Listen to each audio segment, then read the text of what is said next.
In this lesson, we're going to determine what value of x is the solution to an equation.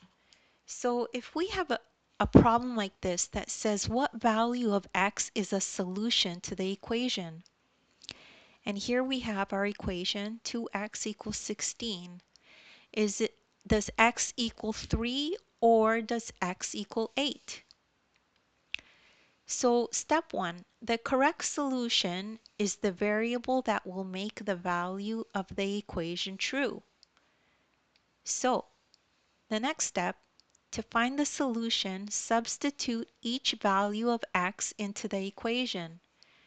Okay, so let's do that.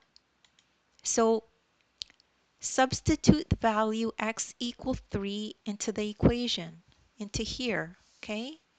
So we put 3 in for x. So this becomes 2 times 3 equals 16. 2 times 3 is 6, which does not equal 16. So they're not equal. So the value of x equals 3 makes the equation false. X equals 3 is not a solution. So we need to find what the solution is. So let's do the same steps with x equals 8 on this side. So substitute the value x equals 8 into the equation. So we do it again. We put 8 here in the x instead of 3. So we have 2 times 8. So when we calculate that out, 16 equals 16 and check, yes. So the value of x equals 8 makes the equation true. X equals 8 is the solution.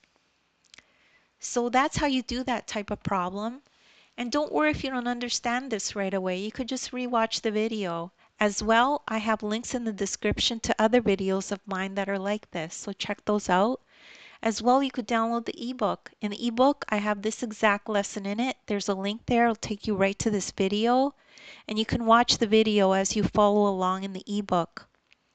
Thank you so much for listening, and please make sure to like and subscribe.